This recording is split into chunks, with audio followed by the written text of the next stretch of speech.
the mistake of this, what seems like an incredible opportunity to expand your distribution as a founder. And you think, oh, this may never happen again. I got to grab onto it with both hands. I got to go all in on this.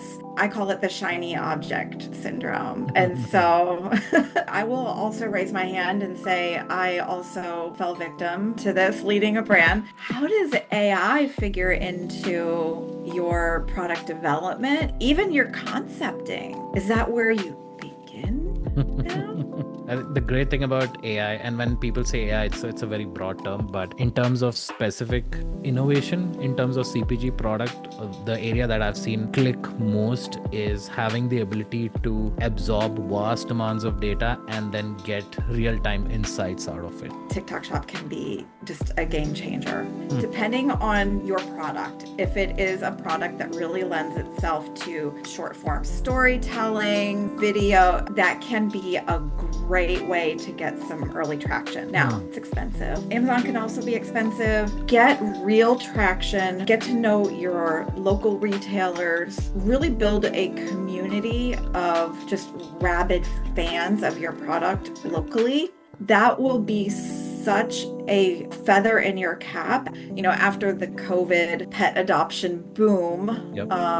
2020, 2021, tons of money pouring in, tons of new founders coming in. VC was just falling from the sky, which is no longer happening. And I was, luckily.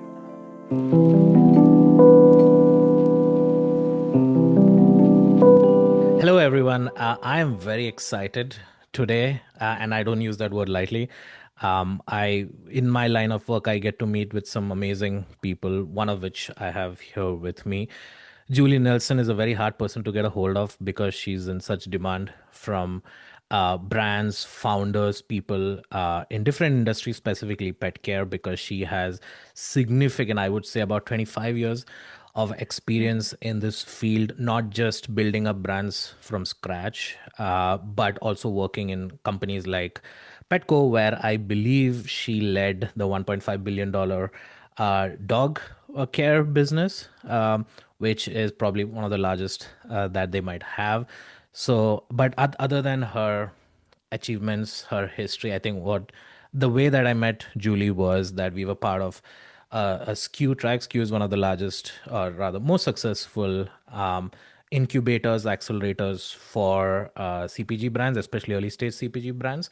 And Julie's expertise in pet care has kind of positioned as one of the lead mentors in the track, and she has led a lot of brands successfully. And she's also has a consulting firm of her own where she separately works with different brands and help them out in a chief fractional officer role, which is quite helpful as well. So the reason that when I spoke to Julie, what I really liked is the fact that she believes in helping brands, helping people. That is the primary core of her business. And the resultant support or the resultant business that she gets is a result of the help that she provides. I think that's the best way to work. And I'm so glad to know you. And I'm so glad that you could spend some time to talk to us.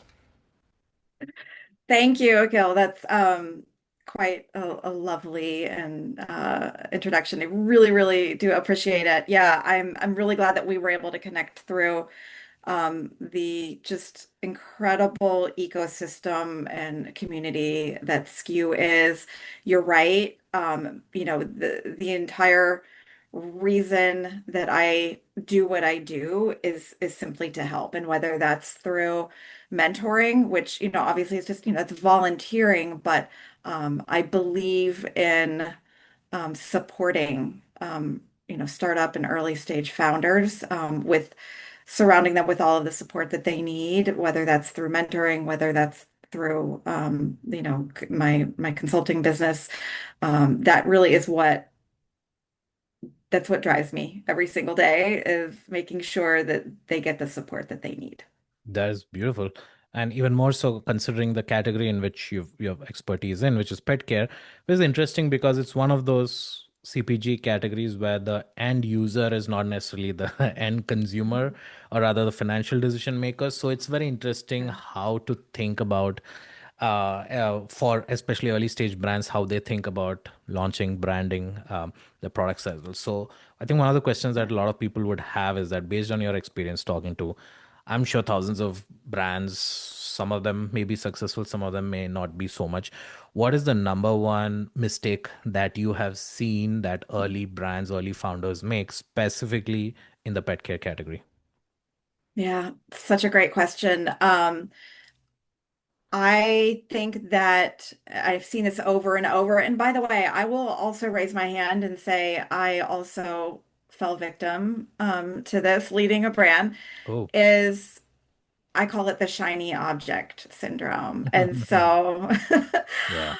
um, the mistake of this, what seems like an incredible opportunity to expand your distribution or maybe product line, whatever it is, this opportunity falls in your lap as a founder and you think, oh, this may never happen again. I got to grab onto it with both hands. I got to go all in on this.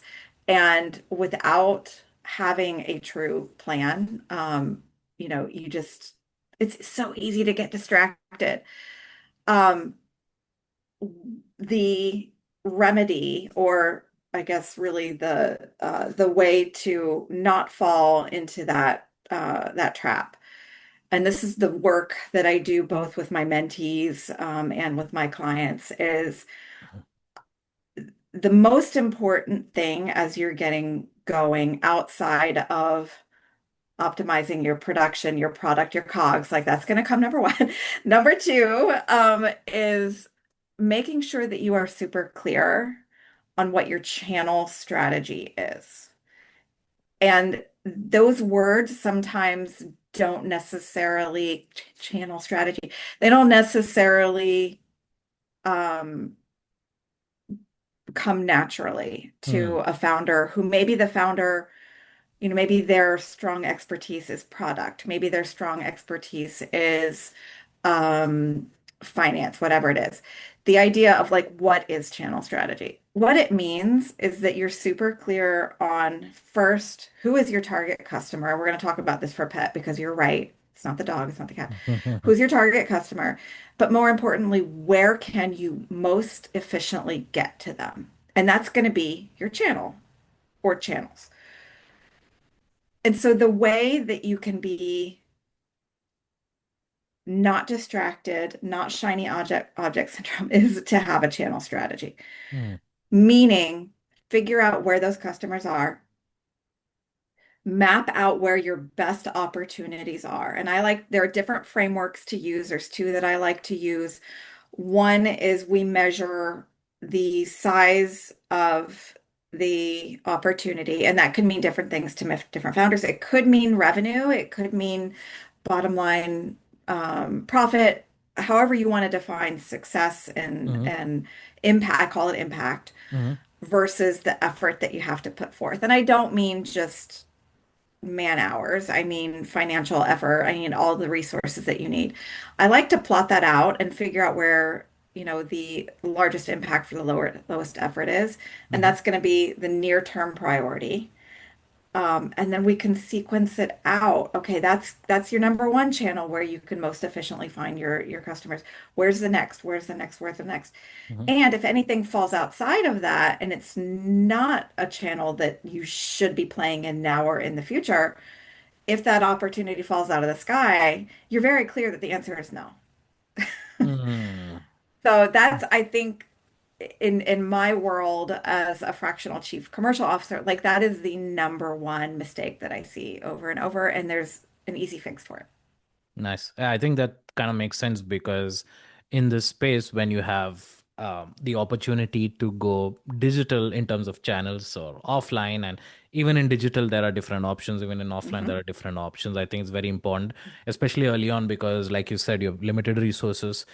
You are competing, most likely competing in a very crowded space with your Nestle's and Mars and a billion Yeah, other global brands that are competing in yeah. this space.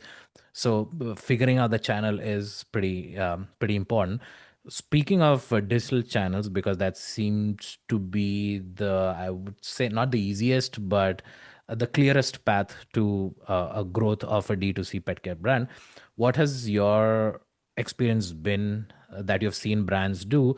Because even in on the online space, you not just have Amazon, you have other Chewy and other all these Mhm. other platforms as well. What would Yeah. your recommendation, what would your advice be for brands who are just started and are exploring the digital channel at this point? Yeah.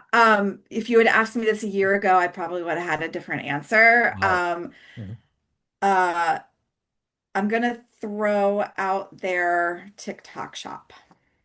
Oh. So, Hmm. depending on your product, if it is a product that really lends itself to short form storytelling, video, I mean, most of them do. Hmm. Um, I'm gonna say that can be a great way to get some early traction. Now, Hmm. it's expensive, but then again, Amazon can also be expensive. D2C with meta ads like and Google ads, like yes, that can all be expensive. Um, TikTok Shop is not the easiest to work with. They actually are, there are a couple of categories that at the moment they're not really allowing to play. Supplements, they're not really, pet supplements are not really allowing to play right now. But Yeah. if you've got the type of product that, your customer is doing discovery, product Yeah. discovery, brand discovery, um, TikTok Shop can be just a game changer. But I think, I think it's interesting. I think if you're talking online and e-com and digital, I think it behooves a brand to not limit themselves to just one. Don't limit yourself to TikTok. Don't limit yourself to Amazon, to D2C. What I see is trying to show up where you know that customer is, right? So yeah, it does help to have D2C. You get the first party data, you get all of that. But also, I see this over and over again. A customer maybe discovered your brand, did their research, maybe took a look at your website quickly, like they just want to know a little bit about it. They're going to try to find you maybe on Amazon, so be there, which Hmm. tr try to be where your customer is at. Yep, wise words. This brings to mind one example of a customer that I'm working with. They're called Skona Pet Foods. They were started by a husband and I wife know Teju. team. Yeah, I know Teju. Oh, they're amazing. They have this amazing single ingredient dried pet food company that I believe they started off in farmers markets. They're really passionate about their pets, and recently we've been working with them to expand their Amazon presence as well and D2C. One thing that I believe that they're excellent product. They have Yeah, yeah, significant amount of repeat customers, which goes to show how good the product is. They've founded it not necessarily to expand, but they started it because they were really passionate about it. What would your advice be to them, which I would imagine to be the story of a lot of brands in the space, how they started and they're specifically in the pet food space? What would your yeah, advice be to yeah, them to, they've reached a certain stage with their limited resources, they're bootstrapped. What would they yeah, need to do to get to the next stage of their growth? yeah. So if we are talking about looking at opportunities outside of digital and e-com, and I think that this is great for them specifically, but would I think yes would apply to pet food and treats is um, really build up your local base. I love that you said they started at farmers market. Like get real traction with get to know your local retailers, um, really build a community of just rabid fans of your product locally. That will be such a feather in your cap as you go to, and I like to also talk about concentrics, like geography, concentric circles out, right? Mm-hmm. So if you're in Chicago, right? Like start there and then concentric circle out Midwest Mm-hmm. and then, eventually to the coasts. But really building up a rabid, and by the way, this isn't just for pet, this is for food and bev too. Yep. Bev, especially elk, because you need to be like Hmm. local first. Um, Build up that base of rabid customer fans who are loving your product so much that if the place where they normally shop, they can't find it, that they are grabbing that store owner or whoever it is and saying, Mm. I shop here, I want this product. Mm. That will get the pull through at shelf, will get you the attention, will Hmm. get you the traction.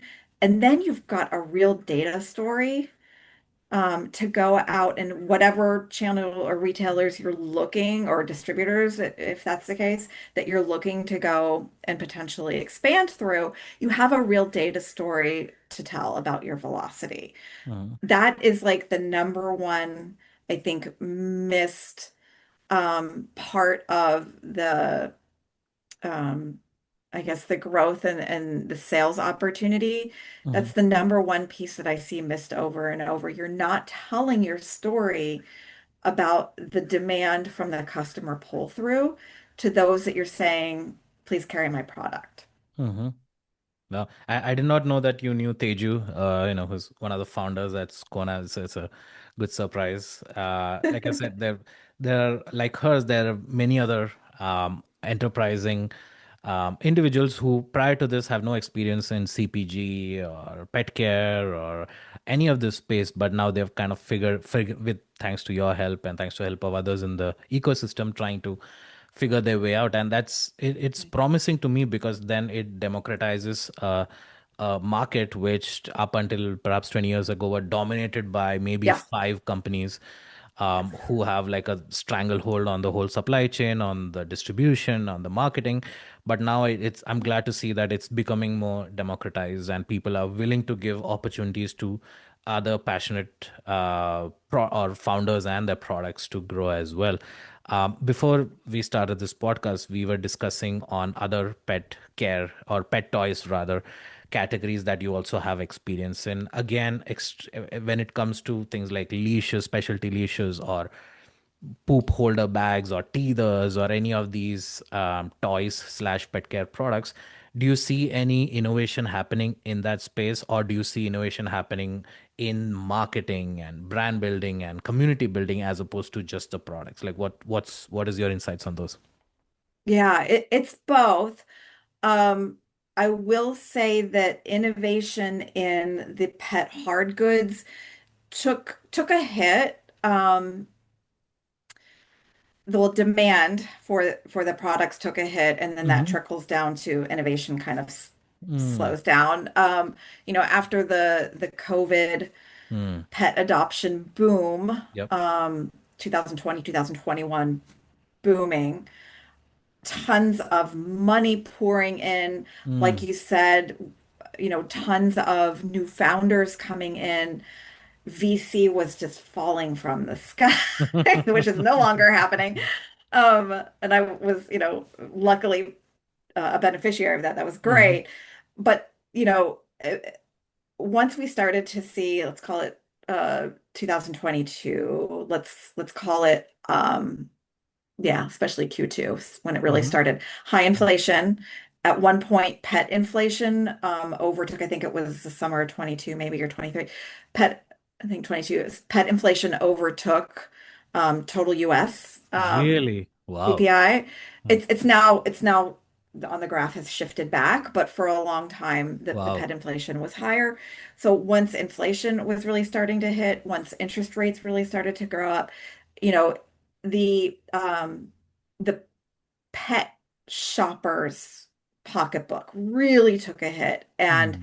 they had to pull back and say, if it's discretionary, if it's a new Mm. pet bowl, if it's a new pet collar, if it's a new, not so much toys, although a little bit on toys, but like really the discretionary things they pulled back on. And they were, we got to save my money Mm. for the much more expensive right now, especially veterinary care, but pet food, pet supplements, all of that really like just skyrocketed. Mm. And so for the past, I would call it 2.5 years, 2.5, 3 years, we've seen a pullback on the customer spending in those discretionary categories. Mm, And now that's trickling down where the brands are stopping, or had for a while kind of stopped innovation. mm, Starting to see that come back a little bit. I would say this year, coming back just a little bit. mhm, And that's exciting. At the Super Zoo trade show, which is one of the two largest, there's two big pet trade mhm, shows every year. Super Zoo mhm. is the one in August in Las Vegas. I read that there were, I want to say 450 brands that were exhibiting for the very first time. Wow. So to Mhm, your point, these individuals who have great ideas, maybe they've never been in pet or CP, even CPG before, like they are coming forward with innovation. So we're starting to see that. Um, I love the question about innovation is not just product. mhm, It's also how are you marketing the product? How are you talking about it? I think TikTok Shop is a great example of a route to market that is somewhat innovative. I mean, sure, there's been social commerce before, a mhm, little bit, but like mhm, never like this. Oh my gosh. Speaking of social commerce, not even social commerce, speaking of mhm. commerce, the idea that now you can make purchases directly through ChatGPT. Yeah, that is. Huge. I mean, Walmart, was it last week or 2 weeks ago? Walmart. Yep. I I think that changes the game that everybody's playing. Hmm. Like Interesting. I just think that is an absolute breakthrough. Hmm. Um, in a year from now, we could maybe be talking about Google ads are maybe not important. Yeah. Maybe.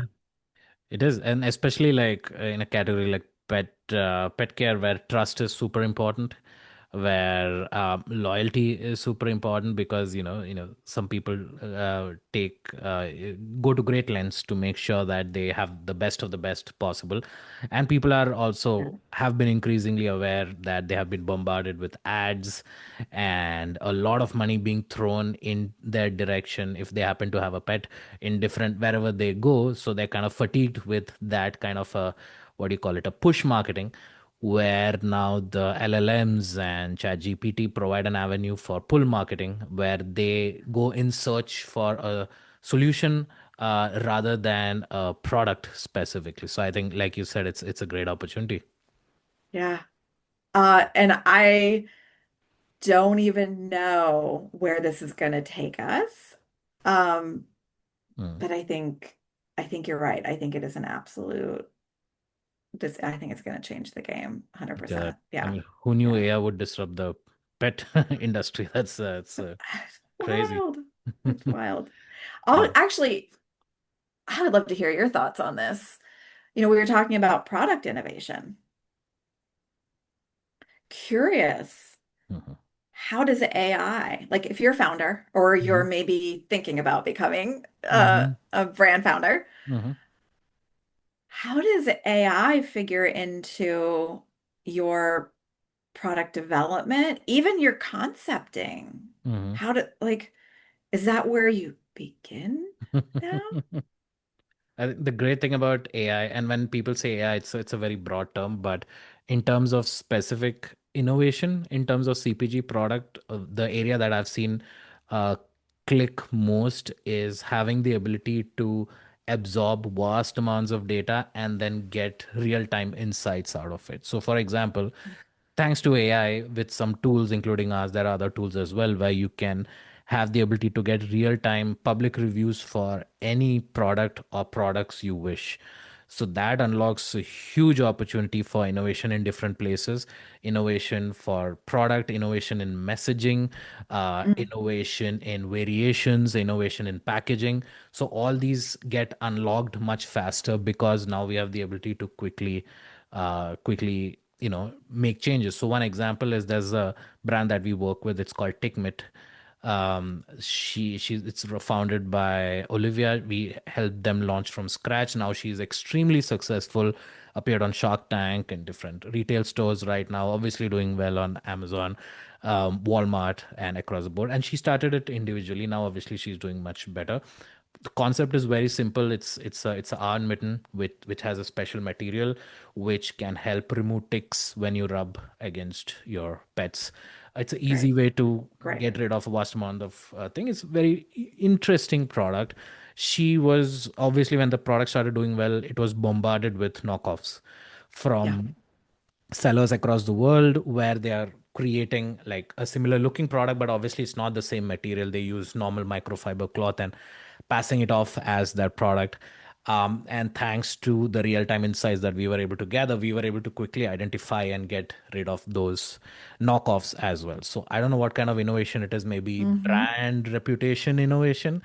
Yeah. That's also Yeah. now possible because of it. And because of the data that we collect, we are able to now launch different variations in different colors. And all of this is possible because earlier it used to be guesswork like, hey, I'll ask 10 of my friends and family, see what color they want. But that's obviously very biased, does not reflect what the customers, the larger customer base really wants. So I think AI has, in at least in my world, been able to is responsible for all these decisions, which otherwise would either be too expensive, too cost prohibitive, or just plain useless. Yeah. Yeah. That's that definitely is going to shorten any development and innovation cycle, like Yeah, probably by an exponential, amount of time. That's 100%. fascinating. And you would have an interesting view into this as well. And you didn't mention it briefly before this. You said that you were part of a venture that might not have worked out as you would have imagined, a pet care brand, if I'm not mistaken. Is did you mention it, or I might have misheard it? Uh, it's not coming to mind. I might have misheard it, but basically, like Okay. you have seen brands that have not been successful for any number of reason. Yeah. Yeah. Yeah. Yeah. Is Yeah. there, from your unique perspective, do you see any particular patterns in those brands that have not succeeded to their full potential, and what those reasons could be? Yeah. What's interesting is what immediately comes to mind is almost directly related to what you were just talking about, Oh, which is they didn't get deep enough into understanding their customer needs and were building product that actually did not solve a problem oh, that customers hmm. had. Huh. Interesting. If they had maybe used technology, whatever, if they had just dug in and understood, my customer on this particular product is really looking for uh, attributes X, Y, and Z, Okay. or benefits X, Y, and Z. But I went over here and I built attributes D, E, and F. If they Hmm. had just spent the time and the resources to dig in a little bit, they Hmm. would not have. I mean, I think the easy way to say it is wasted time and money bringing something to market Hmm. that just did not resonate. Truthfully, I see that over and over and over. Wow, that's unfortunate. And getting to, I think one of the other reasons is that because they're not able to move fast, they, I would imagine, run out of money or run out of Yes. things to kind of explore. So speaking of fundraising, again, based on your experience, what have you seen work really well for brands that have been able to raise funds? Because as you know, raising funds as a pet care or even a CPG brand is near impossible as Yeah. compared to a SaaS or a software company. Yeah. So what Yeah. have you seen that the qualities, traits of founders who have led successful fundraising efforts on behalf of their brands? I would say the ones that have been successful, and by the way, there haven't been many recently, so Yep, yep, yep. it's just been incredibly Mm, difficult. But the ones that I've seen have success in raising around a couple of things. Some of this is like very soft, and some of it is a little bit more tangible. mhm, The soft things that I'm seeing is just their pure conviction and very clear. mission. Mm, And that's not something you can manufacture. So mm, what either you founded your brand on a very clear reason for being, or you didn't. mm, Maybe it's a Me Too or whatever. But if you are very, very, very convicted, I think that goes a long way mm, in getting investors to, you know, mhm, join in your march. mhm, The other thing I would say is um, if the product mhm, is true, actually, this is interesting now that we're talking about it.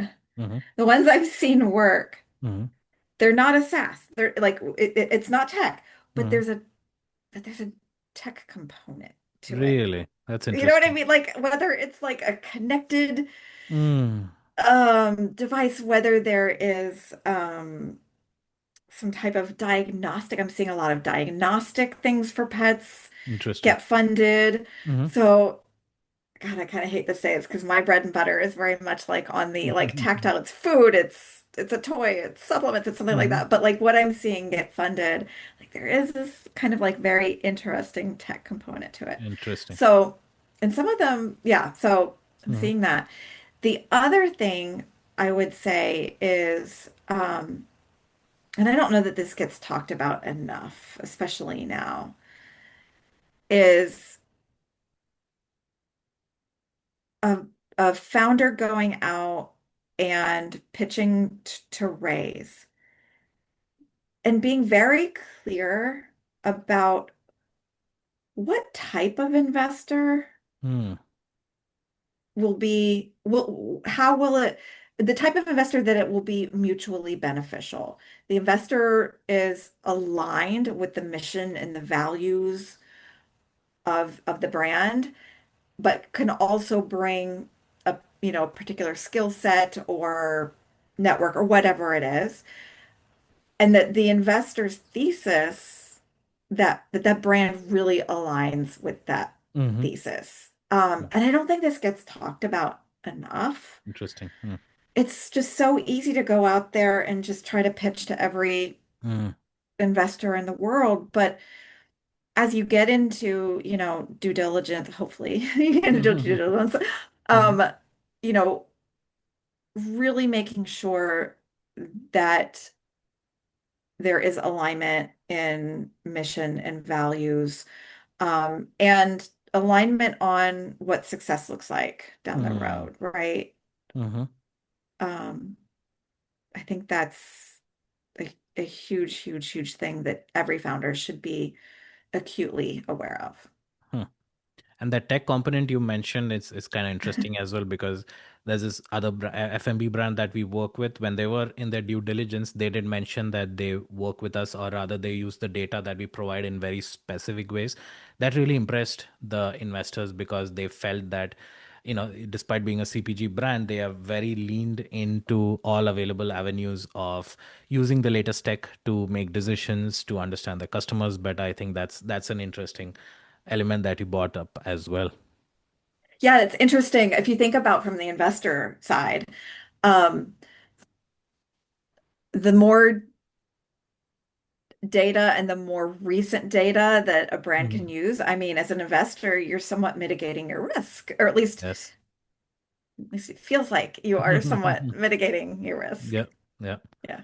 And yeah, as we come, I do not want to take a lot more of your time, but finally, I'm curious to know personally as well. I know for a fact that there are a lot of brands that reach out to you because you're out there, you're in all these events, you're mentoring. Are there any specific type of brands or entrepreneurs that you prefer working with as a Mm. chief fractional commercial officer? Because you're just one person, there are, I imagine there are Yeah. only so many companies, founders you can work with. Are there any particular Yeah. type of founders you have an affinity towards? Um, that's such a good question. I find that like at the end of the day, my favorite days Hmm. are the days where I am really just kind of like shoulder to shoulder with that founder. We're kind of the other half of each other's brains. So yeah, it's a good question. The founders that I find myself really enjoying deeply and being very satisfied by the work are the ones who are um, humble, flexible, Mm, eager to learn, mm, and what they learn, eager to put those learnings into action, whether that's pivoting, whether that's adding in a new data point and really figuring out what that means. Um, so I would say, a founder who is is there to learn than to be mm, right. mhm. Um, and listen, I on those best days, that is exactly how I feel too. I don't tell them this. I'm learning just as much from them. And my mentees too. And I've actually told a couple of the mentees, it's like, I Really? learned in this 12-week track, I learned so much from you. So Wow. it's a two-way street. And that's where I find the most um satisfaction. Wow. Well said. And like I said, I'm very grateful to have you, to know you, to get some time with you. I hope a lot of people find this interesting, and I hope they reach out to you if they have any additional questions. Good luck with that. I think you'll be too busy to get back to them. But if they are so lucky, I would that would be amazing. And again, thanks again for your time, Julie. Yeah, thank you. This has been so fun. What a great conversation. Thank All you. right.